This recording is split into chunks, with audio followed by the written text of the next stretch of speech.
Welcome to episode 43 of 100 Years of Marine Corps Tankers, a channel that was created as a way to honor the lineage and history of the United States Marines armored community.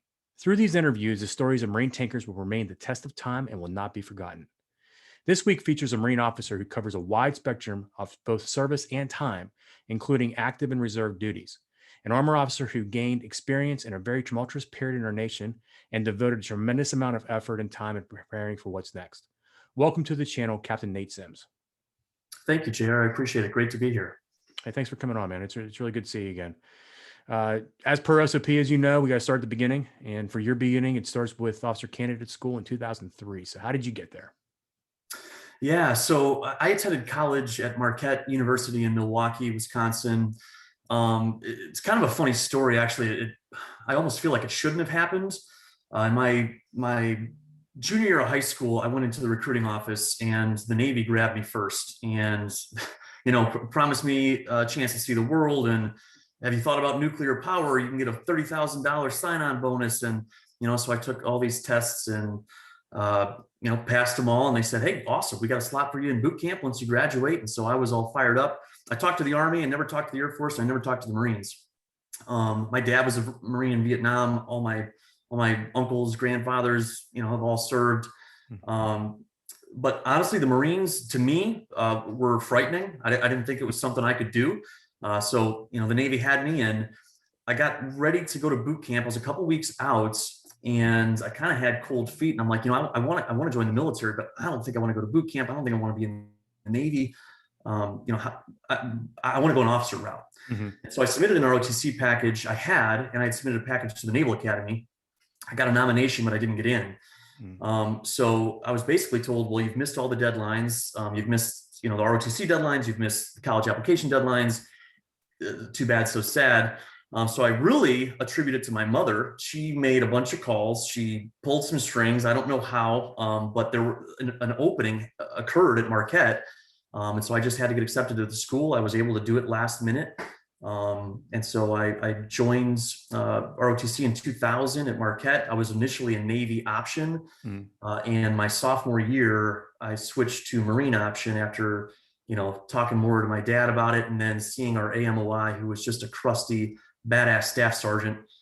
He would be, we'd be drilling in the morning and he'd be drinking coffee, swallowing his dip spit. I thought, man, that guy's hard as nails. I want to be like him. So yeah, and so the rest is kind of history, but I switched to Marine option and then I went to Quantico between my junior and senior year in 2003. And then when you pulled your MOS out of military occupational specialty out of the basic school, did you know from the get-go that you wanted to be an armor officer? Yeah, short answer is no. I knew that I didn't want to be in the infantry, and I thought I did until we started humping at TBS. And I'm like, you know what? Why carry all this weight and walk all this distance when I can throw the weight on a vehicle and ride to the battlefield? So I did put tanks number one. We had 3 officers out of our company, 250, that got it. And I think I had track second and already third, something like that. But it was my number one choice. The more I learned about the MOS and the more I read into the history of it, and again, the fact that I didn't have to walk, they all just combined to make me excited about it. And I was very fortunate to get one of the slots. And you went to Fort Knox for your Armor Officer Basic course. Love Knox. It's the coolest place I've ever been in my life. Funny story about that. Back in 2005. And what was your initial impression of the community? I know coming out of TBS, you kind of good flavor for the Marine Corps, but you really don't know the armor community until you kind of hit, AOBC. But when you get there, you get a good visual of the staff NCOs and the NCOs there. So who were some of the leaders that kind of inspired you, and what did you think of the community? Yeah, I don't remember who the det commander was at the time, but our instructor, the Marine instructor, was Staff Sergeant Palacios, and the staff sergeant at the time. And there was only 3 Marines in the entire course. Everybody else was Army National Guard or regular Army or foreign officers. And obviously, given it's an Army school, like you mentioned, it's just different. The Army has a different way of doing things. Not right, not wrong, just different. And what I learned very quickly, though, is that in an already very close-knit branch of the armed forces, having an MOS that was so small and so tight knit was a really good thing, and also could be a really bad thing depending upon who you are and how you perform and your reputation. So it was just interesting. We would find, as many opportunities as we could. In fact, Lieutenant Colonel Adam Lynch, he was one of my classmates, and we would find as many opportunities as we could to break away from the Army tankers and get with Staff Sergeant Palacios and the Marine Det, just to learn from them. And little things like, I don't know, bore sighting, right? Whatever, but like little mannerisms that the Marine Corps had that were really neat and interesting compared to what the Army did. And that's kind of where it started. But there was like an attention to detail, and I would almost offer like a passion for the craft and the MOS. Not saying that the Army's not passionate about it, but they have such a larger armor branch. It was really special. So right out of the gate, I knew that I was a part of something even more special than just being a Marine officer, but being a Marine tank officer. So you said something, I'm going to see if the viewers caught it or not. Your classmate is Lieutenant Colonel Adam Lynch. And yes, you are just now selected major. And it's not because you were a turd. We're going to get to that in a minute. So if the audience just picked up on that, we're gonna explain that here in a couple conversations here. All right. So out of Knox, you go to Company C, 1st Tank Battalion, Charlie Company, as a platoon commander, and 2005, 2007, and that is prime picking for Operation Iraqi Freedom, which I know you went to. And if you can kind of set the stage, out of Knox, getting to Charlie, who was your leadership, and what that work up to that deployment was like, especially as a platoon commander. Sure. So I will never forget this date. I checked into First Tanks the 31st of August, 2005, and I walked in to the colonel's office. It was Lieutenant Colonel Aaron Slaughter, and Charlie was out of gunnery. They were just wrapping up gunnery, and he basically said, "You need to go to SIF. You need to draw your gear, and you need to hop on a 7-ton and get out to the fields. And oh, by the way, you're going to Iraq." I was like, "Oh, welcome aboard." And I figured, shoot, I watched the war kick off when I was a junior in college. I thought this will be long over by the time I ever get in the Marine Corps. And then same at TBS and same at tank school. The world will be over. Well, it wasn't. And we started spinning up. That was our initial gunnery.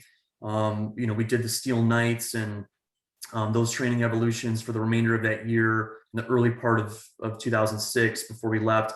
As far as the leadership, JR, it was probably the most, stacked company I could have imagined. It was Captain Duff, Jared Duff, who's now Lieutenant Colonel, phenomenal company commander. We had Top Arnold, so Alan Arnold, who just, that man put the fear of God into me for all the right reasons, though, and really taught me, what it meant to lead in many respects, and to be a phenomenal tanker. We had, let's see, so my platoon sergeant was Gunny Philly, and I had Staff Sergeant Capadoni as my 2-tank, Sergeant Sprague as my 3-tank, and then we had like Corporal Barrios, who's now Master Sergeant, was a gunner on the 2-tank, and Sergeant Booker, Aaron Booker, who I think left as a staff sergeant. He was my gunner, and just, it was such a great platoon and such great company. We also had Staff Sergeant Formella at the time, who obviously master guns Formella, and then Gunny Randy Phillips, Gunny at the time, Master Guns Phillips, was the other platoon commander. Then we had Gunnery Sergeant Hearn, Jeff Hearn, as the maintenance chief. So it was just from one end of the company to the other, filled with some really phenomenal leaders and really smart tankers.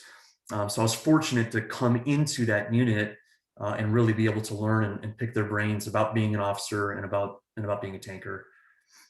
So that unit was obviously formed as the new lieutenant shows up on deck. And you just gave a laundry list of just phenomenal tankers, from, like you said, from left to right, just across the board. How did you as a new lieutenant get into the fold? And obviously, first day, hey, you're going to Iraq. What went through your mind personally? And obviously, we're just we get trained in TBS on how to be a basic, platoon commander. But now stuff just got real. Now where you're going. You know who the enemy is. By the 2005 2006, I mean, it was pretty clear. The AO was identified, enemy was identified, mission was pretty well solidified. I mean, we knew what we were doing. How did you as a new lieutenant get yourself mentally prepared to go do that? Yeah, that's a good question, JR. It kind of frightened me, not going to Iraq, but am I prepared? Am I trained enough? Do I know what I'm doing? So that I can effectively lead these other Marines in a combat zone. And that was the first thought: is I don't think I'm trained enough, to be quite honest. AOBC, it's brass tacks. It's very basic. But I didn't really consider myself a tanker, right? I had no real world fleet experience or anything. So quite honestly, it was a lot of listening. Some of the lessons were hard learned. There were mistakes that I made along the way. Some of them maybe, quite honestly, some stupid mistakes that I made. But learning from listening from my platoon sergeant, Gunny Philly was very patient, very smart. Captain Duff, very patient, very smart. And then our XO was First Lieutenant Anthony Barrelletti, who's now Lieutenant Colonel. So them just kind of taking me under their wing. Again, I mentioned Top Arnold, but it was a lot of listening. It was a lot of asking questions, and not being afraid to try things and making mistakes, as long as obviously they didn't put people's lives at risk, things like that. And then learning from them and not making them again. But a lot of it was field time, and it was just practice and repetition. And we went out. I mean, for a tank unit, we went out to the field a hell of a lot between September and February when we were getting ready to push. So you talked gunnery, you talked Steel Knight, all hardcore, pretty tank heavy evolutions to prepare for the deployment, and now you get to be deployed, and you get into the theater. So can you kind of walk us through some of that? I mean, you feel free to tell some sea stories or some you can call some people out on the channel. It's already been done once or twice, so feel free to take the cap off. Sure. So we were attached. We all flew into Al Asad in March, early March or end of February. I don't remember now, but I think it was early March of 2005 or 2006, excuse me. And the company split up immediately. And so third platoon, which was Lieutenant Chalace and Gunny, or I'm sorry, Lieutenant Lenz and Gunny Phillips went out to the Syrian border in Al Qaim. So they fell in on the tanks up there. Second platoon went to the Haditha Dam. So that was First Lieutenant Chalace and then Staff Sergeant at the time, Fermella. And then my platoon actually got even further divided. So we were out of Al Asad, but we spent most of the time, my section, so my Alpha section went to the town called Baghdadi, which was, I don't know, maybe 20 kilometers or so northwest of Al Asad Air Base. And then the other sections, Gunny Philly, took Bravo section, and they basically patrolled up and down Route Uranium, which ran just to the west of Route Bronze, which was a main thoroughfare from Baghdad all the way out to Syria. So we spent a lot of time in Baghdadi in my section, Al Buhayet. I'm trying to think. I don't even remember the name of some of the towns now. They're all very small villages, but we basically ran section ops from the get-go, and it was a lot of sitting on top of hills in our thermal sights at night, trying to see what we could see, type thing. But that's kind of how it started, and it was very slow initially, and then a couple weeks after we had been there, we were getting ready one night to go out on a convoy escort, leaving Al Asad to go back to the FOB, or the COP. Really, it wasn't a FOB; it was much smaller than that. In Baghdadi, my Alpha section, and Captain Duff called us all in and said, right before we left, and said, "Hey, I just want to let you know, we just had a Marine that was killed up in Al Qaim." It was Lance Corporal Ford, and he was on my roommate, Lieutenant Lenz's tank. They had hit, I think it was 6 155 rounds that were strapped together, and he was killed immediately. Thankfully, none of the other crew was seriously injured, but It was, of course, devastating. And you don't think something like that's going to happen, especially not that early on. We hadn't been there very long. Mhm. I remember just thinking, holy shit, this is real. And I hadn't, to me, it was like, oh, we're just at Mojave Viper almost. It was just Mhm. that kind of feeling, that we're just in a different place, but we're doing the same thing until that moment. And it really, hit me like a punch to the gut. So that's when I really was like, wow, this is different than what I expected, and we all need to step up our awareness and kind of our game. So Mhm. that was the first thing that I kind of remember about getting into country. And then but I appreciate you telling that story, and I'm sure it was not an easy one to tell. Obviously, our love and respect goes out to him and his family, a true hero in the tank ranks. So that stuff just got real. You realize that this is in fact exactly what it is. When did it actually become real for you and your crew, as far as kinetic involvement, or as far as yeah, I guess I'm asking about your first firefight. Sure, sure. So it was interesting. We were attached to, well, we were in direct support of Weapons Company 33. So they were out of that cop, and that's where my Alpha section was. And we spent a lot of time doing route clearance. Again, I talked about Overwatch, checkpoint manning, but we also did a lot of coordinate knocks. And we would basically take an up armored 7 ton full of grunts, a squad of grunts, and we would just kind of ride around Mhm. and wait for someone, kind of poke the bear, I guess.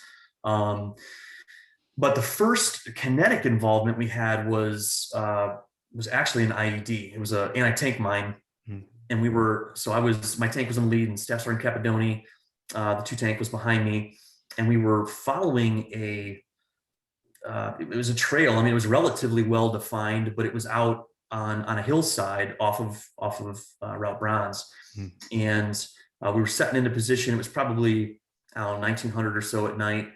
Sun was starting to go down, and we ran over an anti-tank mine, and we didn't even know we hit it. And we got a call from the two tank, and they were like, "Hey, you just hit an IED," and we're like, "We did? Okay." So it's not what I expected. Uh, Running over an anti-tank mine to feel like. Mhm. Granted, when they did the post blast, I don't remember what they found, but it was relatively small. It blew, Mhm. I don't know, one of the road wheels off and the track and stuff like that. So we set up, a cordon and got it fixed and towed it Mhm. back. But so that was my my first enemy contact, if you will, but it was with an anti-tank mine that had been laying in the ground for God knows how long. Mhm. We were just unfortunate enough to run it over. Um, so that was the first, but the most, and we would take IDF pretty regularly at the cop, but the rounds uh, were not really anywhere close. They were a couple hundred meters out usually. And sniper fire occasionally. There was an engineer that was shot in the back of the head and killed from a sniper across the Euphrates River Mhm. one day. So stuff like that would happen. The first significant firefight was actually involved AAVs, and our tank section was out on Bronze again. We were heading south. We got a call over the radio that there was a tick at one of the checkpoints. I don't remember the name of it now, but there were some AAV Marines that were up on this checkpoint on a hillside, Mhm. and there were maybe a dozen or so insurgents that were in uh, a pickup truck, well, the pickup truck in a car, and they drove up to the checkpoint, all piled out, and attacked it. And the Marines returned fire with 240s and saws, whatever they had up there, Mhm. and our tanks arrived. I mean, the smoke had literally just cleared, and that last round had gone off right as our tanks pulled up.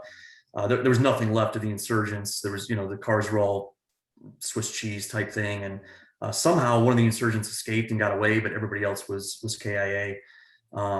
So it was, seeing the bullet holes and the people in the cars.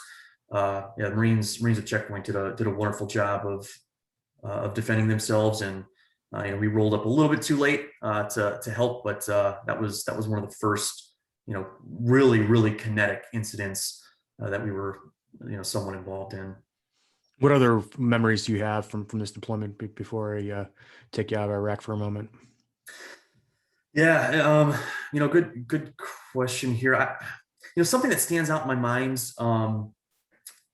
It's a frustration, I think, more than anything. But two things. One was we were up in an overwatch position like we very often were one night, and we were looking through the thermals, and we saw a guy digging, and he was digging by a roadway, by a side of a, by this hut.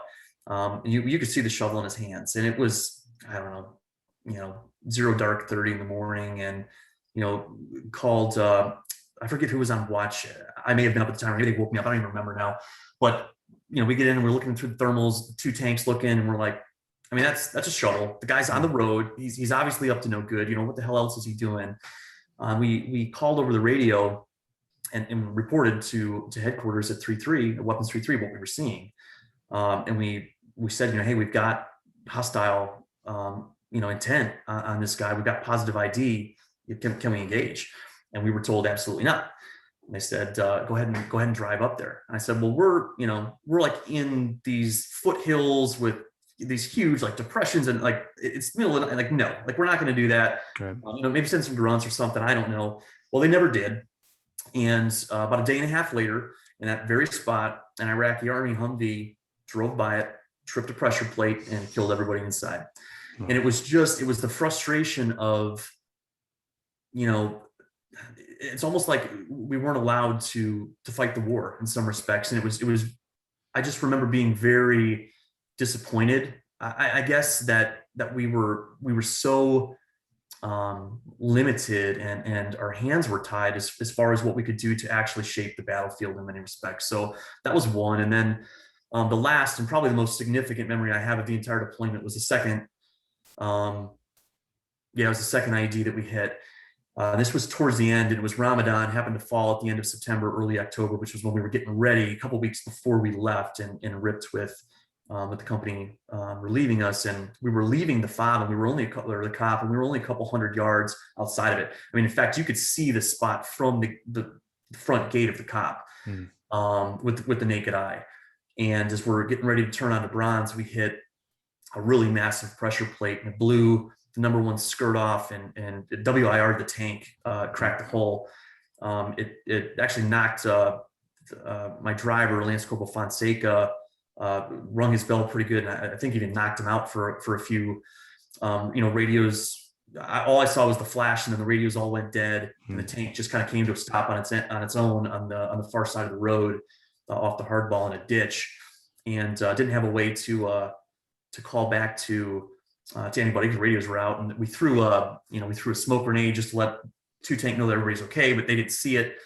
And so I remember, I told Sergeant Booker, who at the time was my gunner, I said, hey, just, you got the tank. I'm going to run over and let the 2 tank know that we're all right. I don't know, maybe it was a stupid thing to do at the time. I don't know, but so I jumped off the tank, and I ran across the road where it had just gone off to get to the 2 tank. And I remember as I was running, my pistol was dummy corded to my side, and it was in a holster. Well, the damn thing fell out and was dragging on the ground behind me, and I didn't even realize it until I got up to the 2 tank. So thank God it was dummy corded, for one. Probably why they tell you to do that.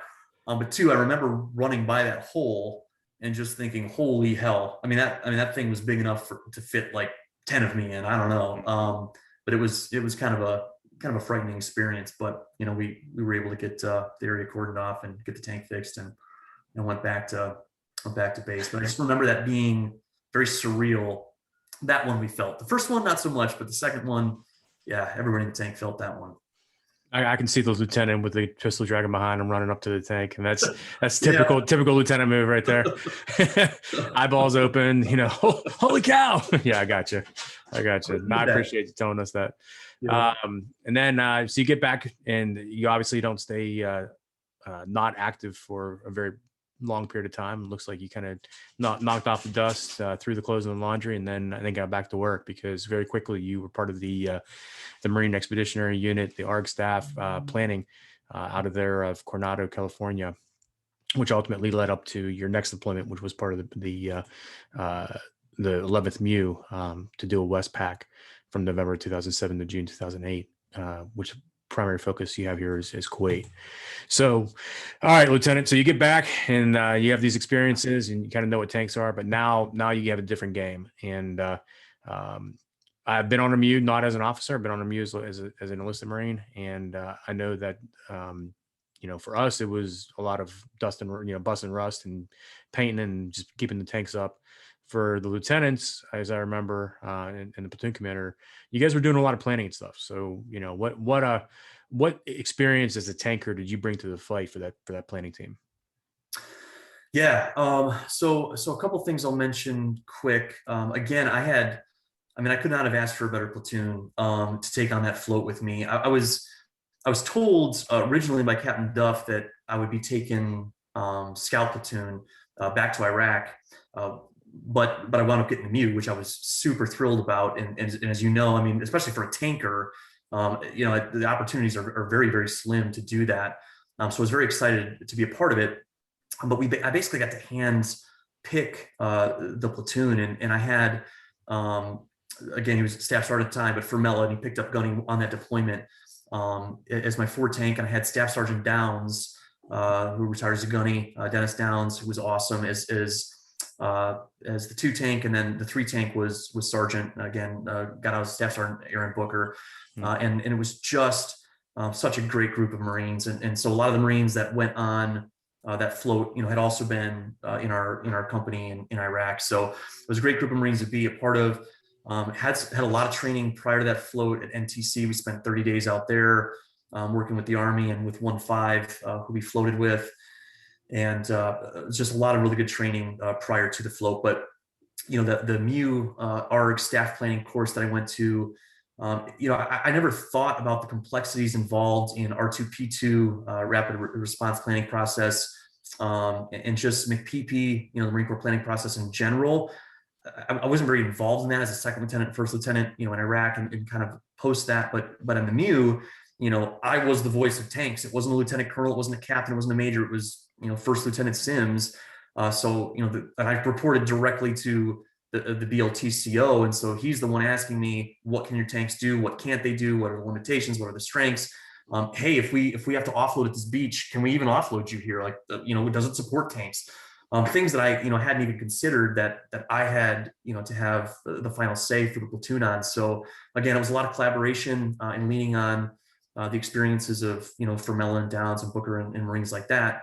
But it was a really cool experience, and loved being a part of some lower mid-level planning, because I didn't get to do a whole lot of that as a junior platoon commander. Yeah, I appreciate you saying that. I mean, like I said, planning is planning, and using that R2P2 in practice, and all of the different all the different the rosters and all the acronyms that you guys have for getting people on and off the LCACs and off the birds. I mean, I know you were busy for that period of time. Yeah. Awesome experience, like you said. Some of us did not get a MEU, and if Tyler Garrett's listening, I'm still angry about it.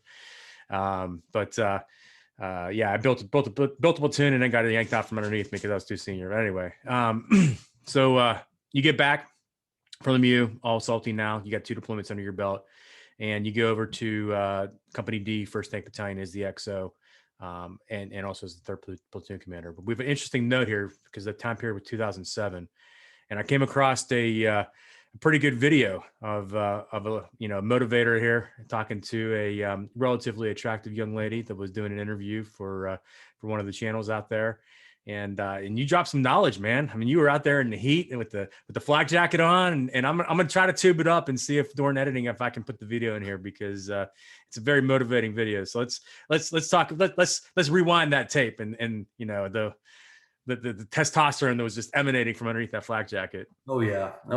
So that was actually prior. It was summer heat prior to us shopping to 1-5 for the MEU. So it was right before that deployment.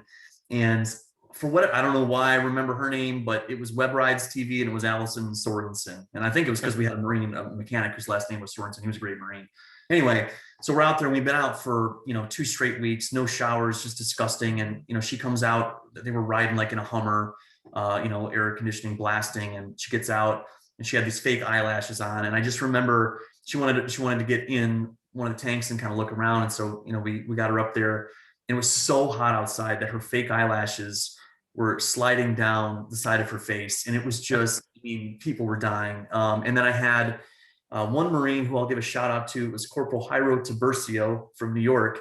And Corporal Tiburcio asked her to a pool party that we were having and a cookout after summer heat was over, and I think she respectfully declined.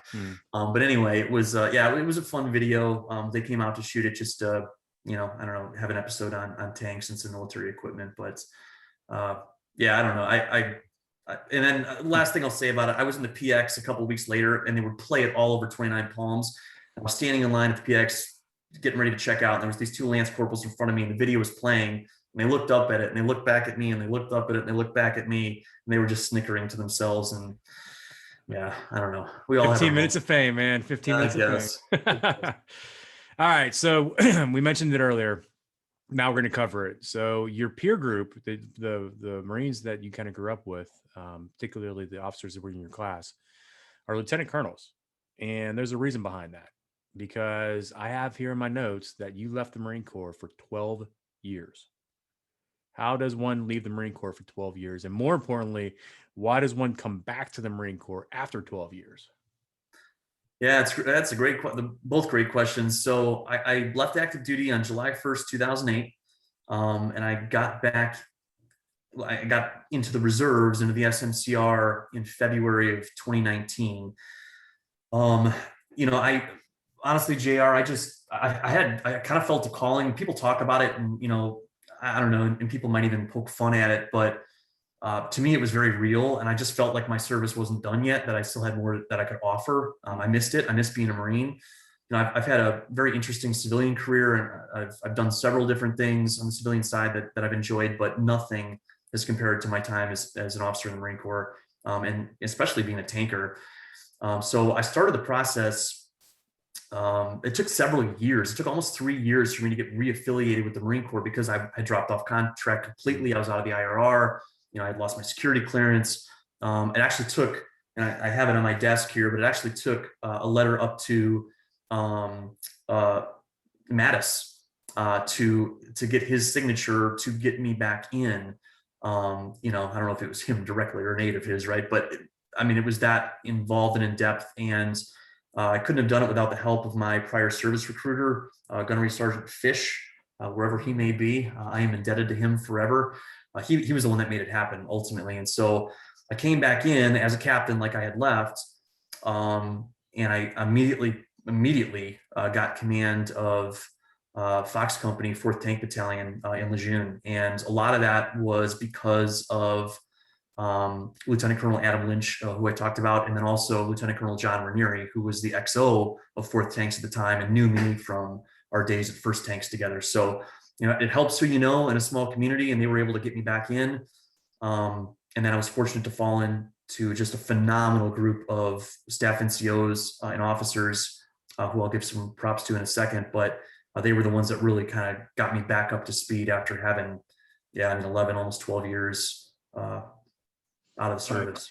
I can't even imagine what that'd be like. I know what it was like being away from tanks for just a couple years. The emotions alone, just being able to, smell that engine and feel that tank commander's override handle and be inside that beast. How much did you forget? What was your ramp up time to get back in the saddle?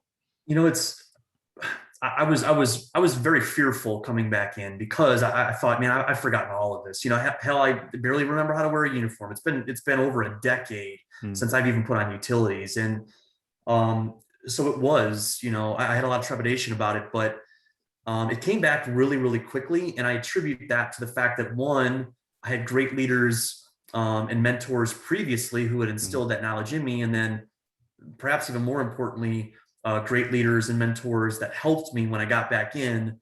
Some basic stuff, I had forgotten. And it's funny what you remember and what you don't. Like fire commands, I no issues with, but certain things around the tanks, like radios, it's like I completely brain dumped. So it was weird what I remembered and what I didn't, but it didn't take too long. And I never thought I'd shoot another main gun round again, or fire the 50. And I was at gunnery, not that long after. Yeah, it was kind of surreal. That's awesome, man. And kudos to you. Having that calling and executing on it and doing the work to get back in. I mean, that really speaks well of who you are and your character. And I mean, Thank you. it's outstanding. So in a year's time, you were directly affected then by the divestment of the armor community. Because I'm looking at the dates here. So CEO of Fox Company, what did the Marine Corps ultimately do with you after, post divestment message?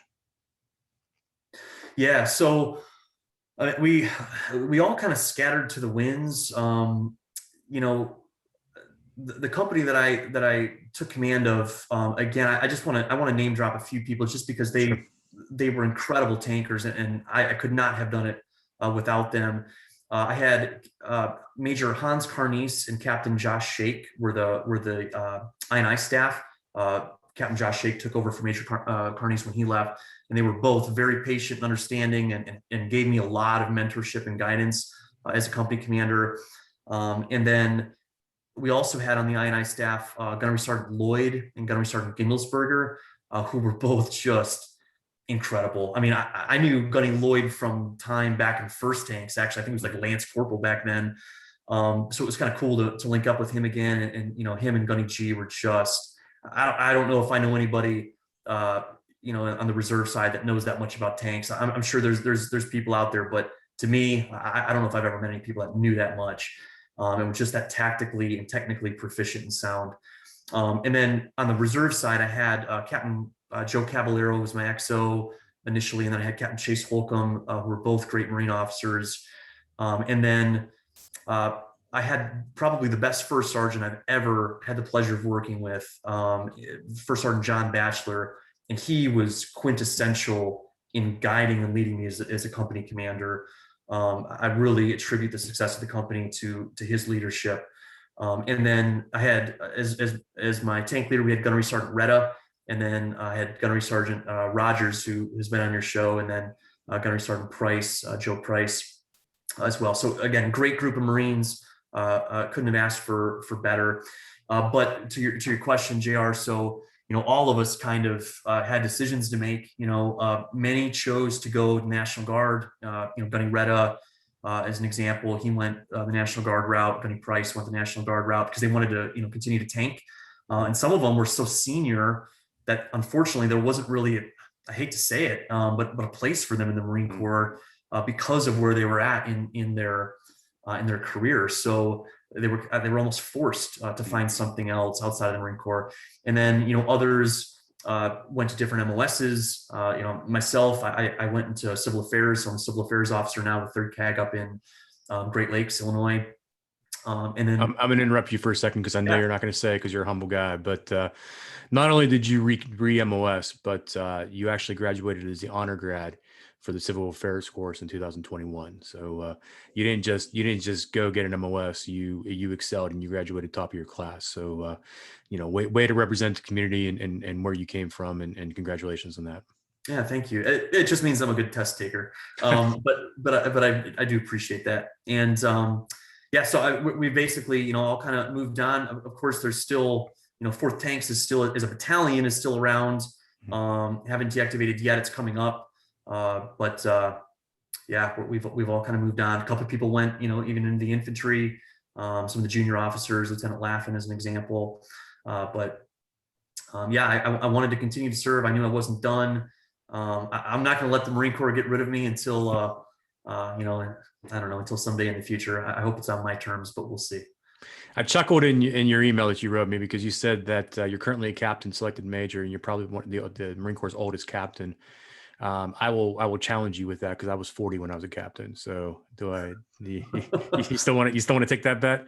You got me beat, sir. Yeah, I'm 30, I'm 38, almost 39. So, Yeah. but Yeah. I feel like it sometimes. Right. No, I appreciate you coming on here, and I appreciate you, representing the community twice now in 2 very different roles, but still did it extremely well. Certainly wish you the absolute best with the CAG, and the channel has a message, and for somebody that has now represented our community twice, as I previously mentioned, and have seen the effects of divestment personally, as well as with the Marines, both active and reserve that you served with. and the pleasure of serving with. What message do you have for the community? Either the ones that, I think most of them already kind of made decisions and know where they're going. But looking back, the community that eventually looks at this video somewhere down the line, what's your message for those individuals? Hmm.